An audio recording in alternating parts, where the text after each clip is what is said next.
buenas tardes. Espero que hayan tenido un magnífico fin de semana. Vamos a comenzar con un nuevo proyecto humanístico para el bachillerato, en donde el tema de la primera clase es de filosofía, que justamente se va a repartir entre todos los cursos de bachillerato.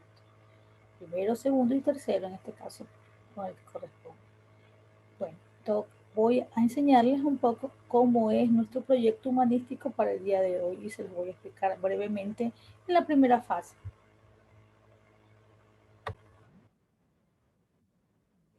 Este es nuestro proyecto para la presente semana, que tiene, pues ya les dije que era para primero, segundo y tercero, y tiene su objetivo de aprendizaje, ¿no? Que los estudiantes comprendan la convivencia armónica en contextos como el que vivimos, y esta construye una cultura de paz a través del desarrollo de habilidades para la vida, comunicándolo de forma asertiva a las personas que lo rodean. Tiene sus objetivos específicos y acá también tiene los indicadores de evaluación de todas las materias que vamos a ver. ¿Qué materias vamos a ver en esta semana? Se va a ver filosofía, ECA, lengua y literatura, educación para la ciudadanía e inglés. Vamos a comenzar entonces con la materia de filosofía, que es la que me corresponde en el día de hoy, ¿no? Vamos a ver el pensamiento filosófico y su origen. Y esto nos podemos ayudar con el libro de filosofía, ¿no? Si no me equivoco, para primer año.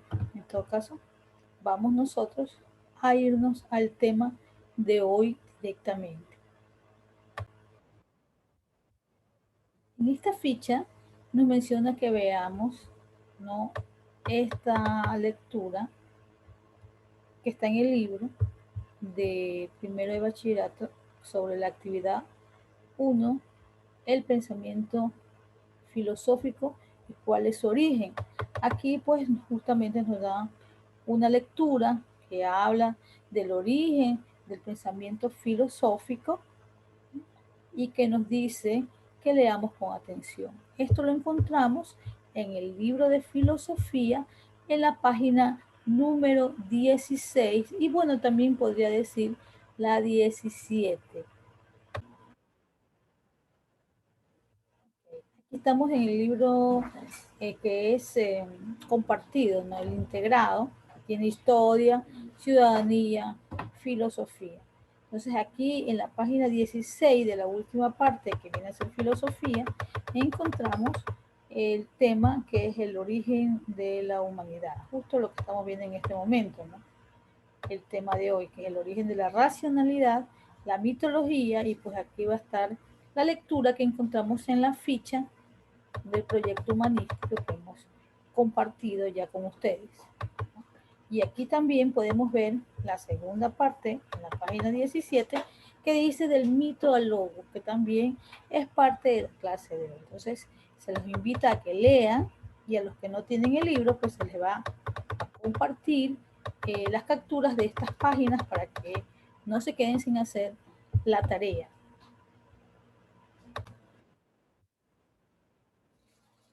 Para conocer o para entender mejor el tema de hoy, vamos a ver este video introductorio sobre el origen de la filosofía, que también es el origen de la racionalidad.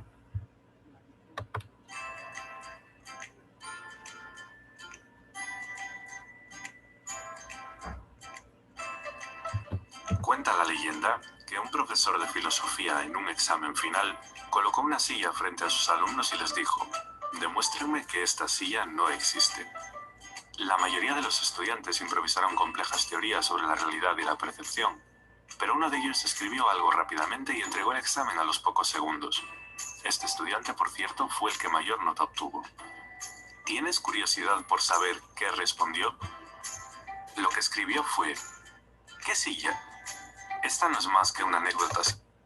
Aquí nos está demostrando cómo el estudiante que sacó la mayor nota fue el que tal vez extrajo la esencia de lo que quiso el maestro, que es poner en duda la existencia de algo. Entonces él le dijo: demuéstrame que la silla existe. Y él le dijo: ¿qué silla? Entonces, desde ese momento ya estaba dudando de la existencia de la silla. Simpática que nos sirve como excusa para hablar de la curiosidad que sentías hace un momento por saber cuál era la respuesta. La curiosidad es algo innato en nosotros. La manifestamos de muchas formas. La curiosidad nos hace pasarnos horas en Facebook fisgoneando fotos de nuestros conocidos, pero también nos lleva a querer adquirir conocimiento sobre el mundo que nos rodea. Los seres humanos de todos los tiempos nos hemos preguntado sobre temas como cuál es el origen del universo o qué significa ser un buen ciudadano. Bueno, se nos está mencionando también que nosotros siempre hemos tenido curiosidad. ¿O acaso nunca te has preguntado de dónde vienes, por qué estás en este mundo, cuál es tu objetivo, ¿no? ¿Qué objetivo tienes de estar en esta vida? ¿Cuál fue los orígenes del mundo? ¿Quién fue el primer hombre en realidad? ¿Cómo creció, se hizo el universo? Son tantas preguntas que alguna vez en la vida nos hemos hecho y que tal vez no hay respuesta todavía para eso, ¿no? Para todo lo que nos hemos preguntado, pues todos en todas las eras, en todas las épocas, el hombre ha tenido esa curiosidad. Y es parte de la filosofía y del pensamiento filosófico. Lo que sucede es que tradicionalmente se buscaba la respuesta a estas preguntas en la fe religiosa, en fenómenos sobrenaturales, en lo que conocemos como mitos. Os pongo un ejemplo. Hesíodo creía que podía oír a unas musas que le dictaban la verdad absoluta sobre el origen del universo. Decía que solo existía el caos hasta que aparecieron unos dioses con poderes tipo X-Men, que no paraban de pelearse entre ellos, dando lugar, entre tanto, al mundo que conocemos. Como veis, no parecen explicaciones muy fiables, pero gran parte de la población las aceptaba y se las creía. En el primer momento de la humanidad, cuando el hombre aún no tenía el conocimiento científico que tenemos en la actualidad, nosotros tenemos muchos recursos en la actualidad. Y si quieres saber algo, pues simplemente vas al buscador en Google y tú pones ahí y ahí te sale una serie de respuestas para que tú tengas el conocimiento que estás requiriendo en aquel momento. Pero ¿qué sucede? En ese entonces, estamos hablando miles de años antes de Cristo, miles de años antes de Cristo, el hombre no tenía justificación para ciertos fenómenos que pasaban. De pronto el eclipse, o los terremotos, o los maremotos, o las cosas que pasaban en la naturaleza, o que les pasaban a los hombres. Entonces ellos justamente dieron toda la explicación argumentado en la fe de sus dioses, no los dioses que tenemos nosotros o el Dios que nosotros tenemos en la actualidad, ¿no? Sino en ese entonces. Entonces ellos le dieron toda la explicación a los dioses y aquí pues lo hacen muy jocosamente poniéndolos a casi los X-Men, ¿no verdad? Gente que tenía poderes especiales y que pues hacían que pasaran las cosas, ¿no? Si estaba enojado el rey Neptuno, rey de todos los mares, había maremoto. Si estaba enojado el rey Zeus, el rey de todos los dioses, que hacía que haya un temblor, un fenómeno natural, un eclipse. Entonces ellos le daban esa explicación, ¿no? Como parte de que no tenían el conocimiento científico para decir que de pronto el eclipse es un fenómeno natural, por que un satélite se interpone en la Tierra y con la Luna y con el Sol, bueno, todo lo que sucede en lo que es científicamente, entonces ellos lo hacían de manera diferente, ¿no? O simplemente también cuando había un hombre especial que tenía grandes poderes o que tenía grandes habilidades y que era muy fuerte, este era un semidios. Entonces de esa manera surgía la mitología o surgió la mitología que era referente al hombre dando explicación de lo que no podía dar explicación. Recordad que eso que nosotros llamamos mitología era su religión. Por suerte, en el siglo VII a.C. sucede algo decisivo para la historia del pensamiento. Un grupo de intelectuales fue abandonando las respuestas mitológicas tradicionales. No se conformaban con explicaciones imaginativas sobre dioses, sino que por primera vez investigaron, de forma racional y desacralizada, el origen y naturaleza del mundo. Ok, aquí viene ya la respuesta. ¿Qué sucede del mito al logos? ¿Qué pasa? Que justamente en el siglo VI, ¿no? Antes de Cristo, ¿qué sucede?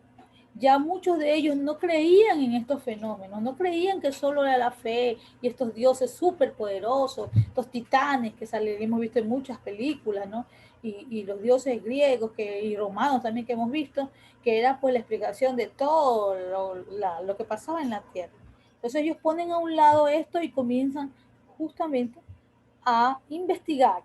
Y muchos de ellos dijeron que el origen del universo era del fuego, otros dijeron que era del agua, otros dijeron que era de otras cosas, y así sucesivamente hubieron nuevas teorías, unas teorías que ellos pues con su observación, porque recordemos que filosofía tiene que ver mucho con la observación de estos grandes pensadores, entonces llegaban a ciertas conclusiones. Esto pues pasó del mito, que todo era dado y adjudicado a los dioses, a logos, que es teoría, que es tratado, que es ya alguien que piensa y que está investigando. A esto se lo conoce como el paso del mito al logos. Logos en griego significa palabra y razón. Ya sabemos que la filosofía comenzó en el siglo VII a.C. Ahora tenemos que preguntarnos, ¿en qué lugar nació? La filosofía nació en Mileto, Jonia, una colonia griega en Asia Menor. Recordemos también que la Grecia antigua es la cuna de la civilización y aquí nace, como dice en Jonia, en lo que era la Grecia antigua, nace los primeros pensadores griegos. Esto es parte de Europa, la parte de Grecia, de la península ya denominada la península balcánica. ¿Qué tenía de especial este lugar para que se originara en él el pensamiento filosófico? ¿Fue casualidad o hay algo más? A continuación veremos algunas razones. Primera, tolerancia religiosa. La religión griega carecía de dogmas. No había un grupo de representantes religiosos amenazándote con cortarte la cabeza si decías algo que chocara con las creencias religiosas. Gracias a la tolerancia religiosa hay mucha libertad de pensamiento. Segunda razón. En este lugar y tiempo se producen muchos movimientos migratorios. Vivían en un ambiente cosmopolita, y el conocer a gente con culturas y formas de pensar diferentes les ayuda a ser personas con una mente abierta.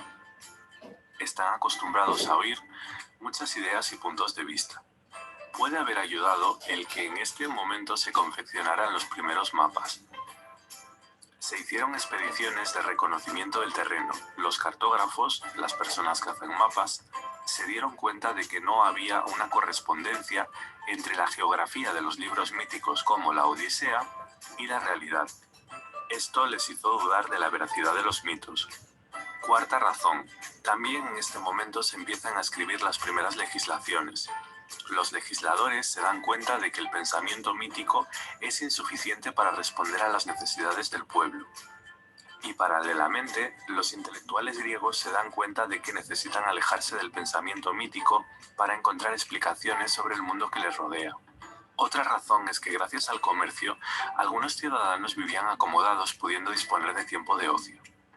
Como de aquella no existía la televisión, pues se dedicaban a pensar. ¿Quién fue el primer filósofo? En general, se acepta que el primer filósofo fue Tales de Mileto. Le llamaban así porque era de Mileto. Él es el primer intelectual que intentó explicar el origen del cosmos, el principio del que se compone todo, sin recurrir a mitos, basándose exclusivamente en la naturaleza, inaugurando así la historia de la filosofía y de la ciencia, que al principio fueron lo mismo, aunque en la actualidad cada una tiene su ámbito de estudio propio. Si has asimilado bien este vídeo, tendrías que ser capaz de responder a las siguientes preguntas.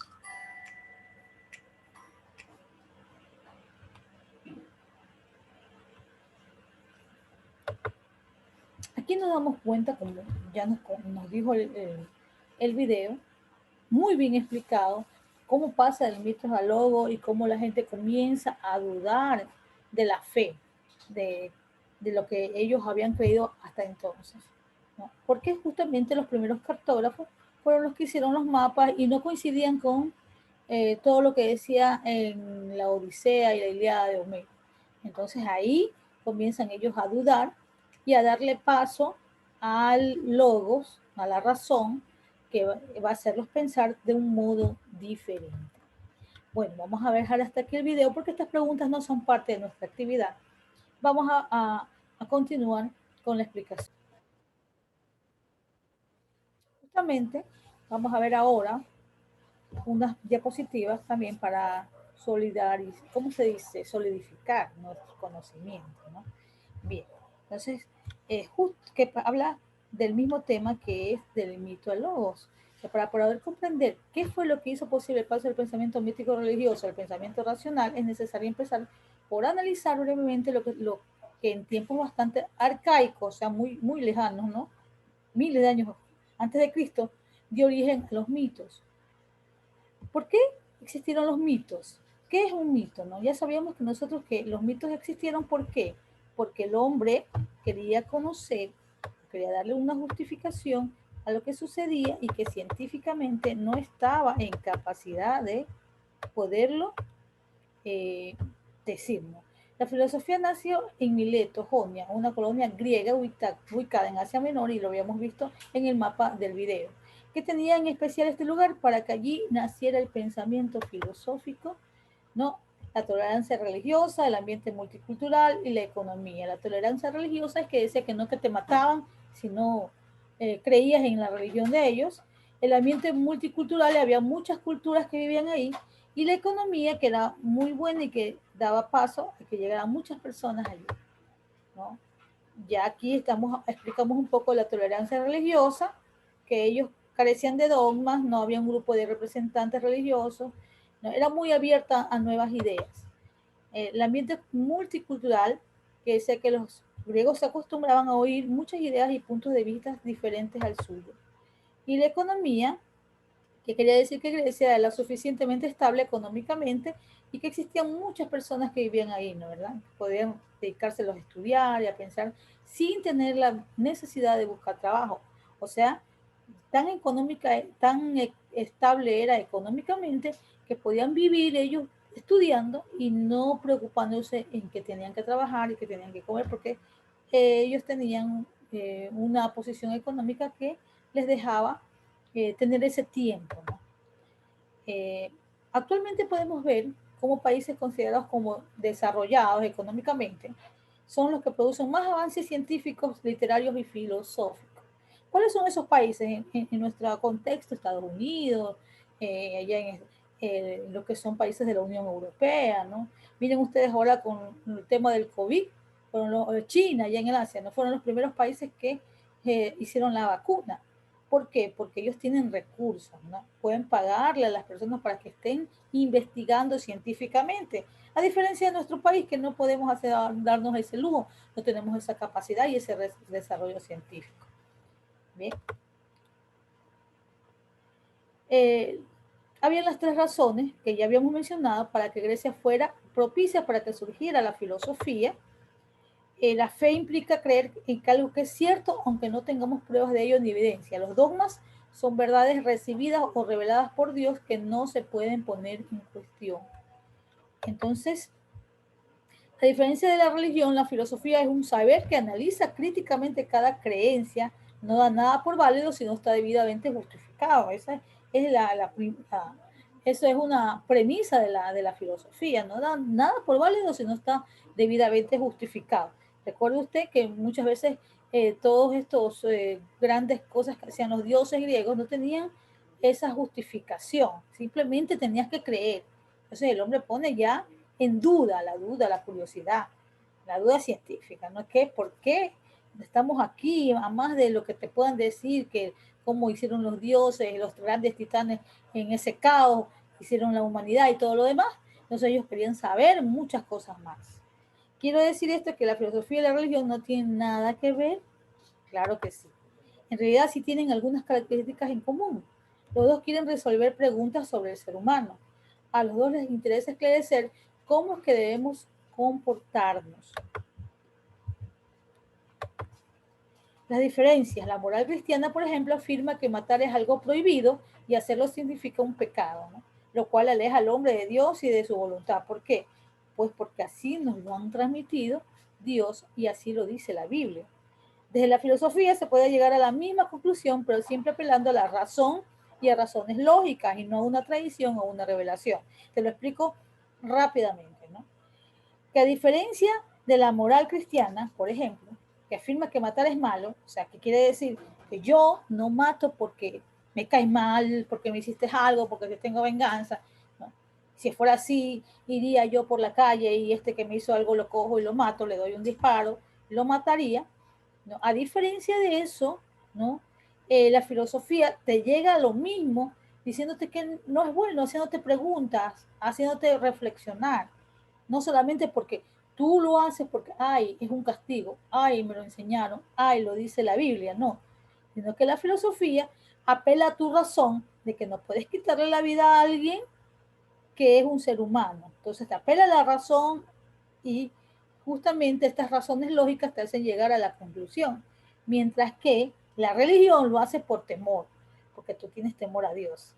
Entonces ahí hay dos diferencias. Claro que llegan tal vez a la misma, a lo mismo, ¿no? Que no debes hacerlo, pero por caminos diferentes, ¿no? Entonces la moral cristiana te da o te hace temer, y ese temor a Dios te hace ser mejor persona. No es malo, ¿no? También es algo que te ayuda a ser mejor, pero también mejor que la filosofía también, o sea, la parte de la filosofía que te hace apelar a que eso no es lógico, no es bueno, o sea, no estás haciéndolo bien, tu razón te dice que no debes de matar porque estás quitando la vida a un ser humano, ¿no? Y que ese ser humano puede ser como tú, entonces ya viene la cuestión que te hace reflexionar, que te hace pensar y que no solamente algo impuesto por una tradición que viene, sino que tú mismo sale desde adentro para afuera. No viene desde afuera para adentro, sino desde adentro para afuera. Entonces, espero que me hayas entendido esta explicación, justamente que habla de esto. Mientras que la religión es un saber estático, pues creen que los mismos dogmas de su fundación, la filosofía se replantea todo y se reinventa si es necesario, la filosofía no se acaba de hacer nunca. No existe un final en la filosofía. La filosofía se va actualizando, ya que en cada época se pueden dar diferentes respuestas a los mismos problemas, mientras que la religión siempre da las mismas respuestas. No, el tiempo o sea, quiere decir que el tiempo va evolucionando, va pasando, ¿no? Y la filosofía te deja ver o llegar o replantear, según tu lógica, la lógica que tú tienes, ¿no? Justamente se pueden dar diferentes respuestas a un mismo problema por la razón, por la lógica. Mientras que en la religión siempre te dan las mismas respuestas, tajantes muchas veces, no puedes, ¿no? Te dan 10 misterios. Yo no digo que está mal, yo soy una persona religiosa, ¿no? Pero lo que sí digo es que la filosofía te invita a reflexionar tus actitudes y llegar tú mismo a la conclusión de que estás haciendo mal. Mientras que la religión te lo, te lo va eh, a obligar, más o menos así, diciéndolo en otras palabras, te va a obligar a que tienes que hacer lo correcto, pero mecánicamente no está bien que lo pienses, no es mejor que lo pienses que estás haciéndolo mal, a que te digan, no, eso porque está mal, sino que te lleguen, pero ¿por qué tú haces mal esto? ¿Por qué no debes de hacerlo? ¿Por qué tal cosa? Y vienen las preguntas, un poco de la mayéutica que alguna vez te enseñó Sócrates, y llegas a una reflexión de que tú tienes que ser una mejor persona, ¿no? Para poder seguir viviendo como que en equilibrio con el universo. Pero acá la religión, en cambio, es tajante, ¿no? Tienes que portarte bien, si no te vas al infierno. Y ese es el pensamiento que muchas veces nosotros no, solamente llegamos a esa cuestión. Si te portas mal, matas, asesinas, robas, ¿no? Eres adúltero, bueno, tantas cosas malas que hay, llevas al infierno. Mientras que la filosofía te invita a reflexionar qué cosas estás haciendo mal, ¿no? Y que salen de adentro para afuera. Espero que me hayas entendido esta explicación acerca del mito y del logo. ¿Okay? Vamos a terminar con estas diapositivas. Bueno, y ahora vamos a ver nuevamente nuestra ficha para, con ya todo lo que hemos visto, saber y conocer qué tenemos que hacer, ¿no? Aquí nos invita a leer, ya dijimos las páginas 16 y 17, digo yo, porque ahí están toda la información.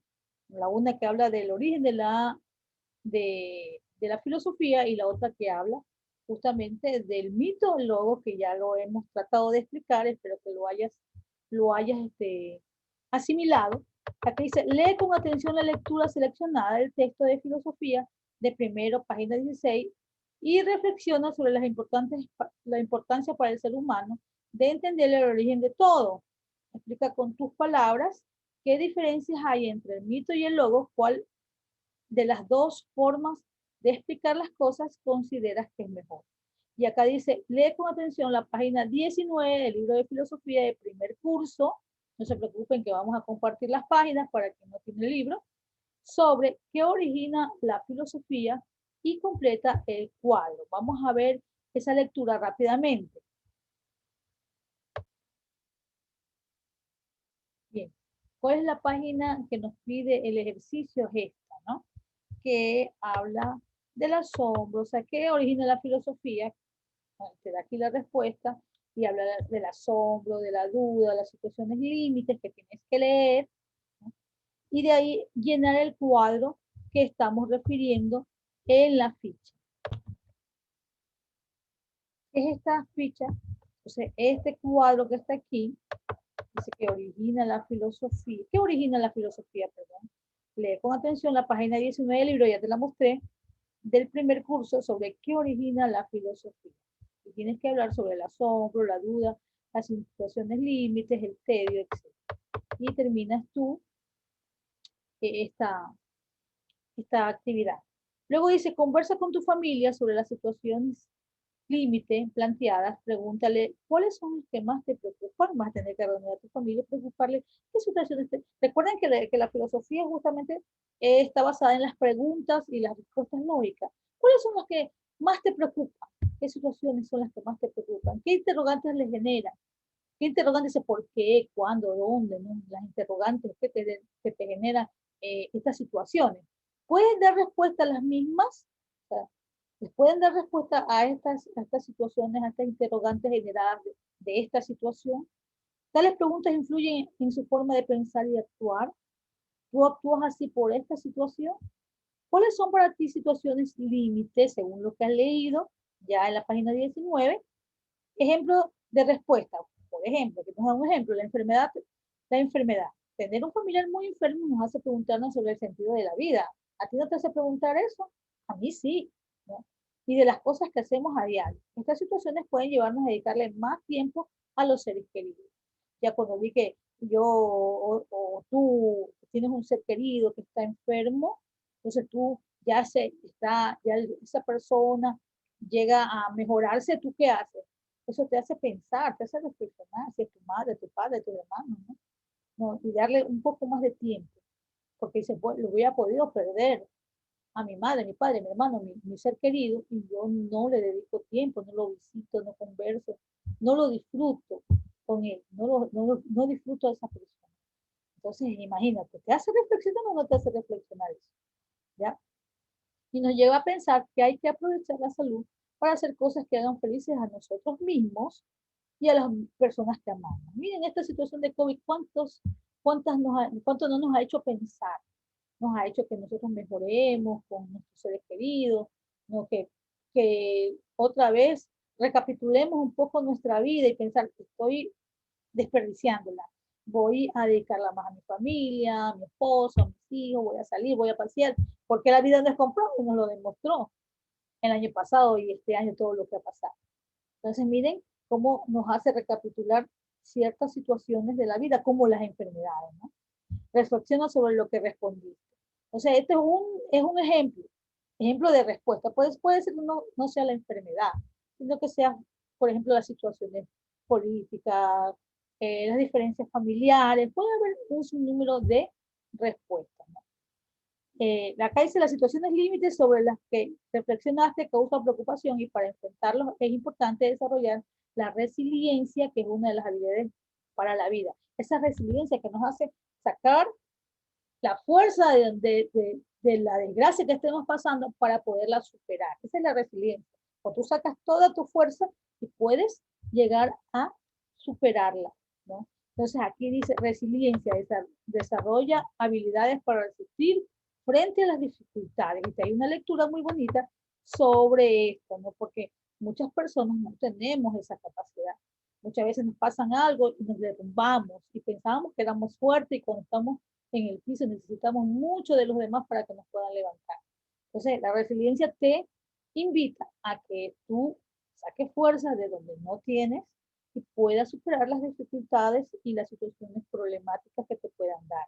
Y vuelvo a repetir, por ejemplo, las situaciones que vivimos acerca del COVID, muchos tuvieron unas pruebas muy graves, como la muerte de un familiar muy querido, muy cercano, y otras dificultades también económicas que también podemos haber pasado, que nos botaron de los trabajos, que no teníamos para trabajar, los papitos o ustedes trabajaban en el comercio informal, ya no se podía porque estaba todo cerrado, entonces fueron situaciones muy graves que nos pasaron. Entonces esta es la resiliencia, la habilidad que nos hace resistir frente a las dificultades. Y pues ahí tienen ustedes que reflexionar sobre este trabajado y contestar emitiendo una respuesta argumentada, un pequeño párrafo, ¿no? ¿Cómo podemos enfrentar situaciones difíciles en nuestra vida, como el miedo y la enfermedad? Basándonos pues en situaciones que hemos vivido. Y terminamos de esa manera nuestro trabajo con filosofía en el día de hoy. Espero que les haya agradado y que vean el video hasta el final. Muchas gracias.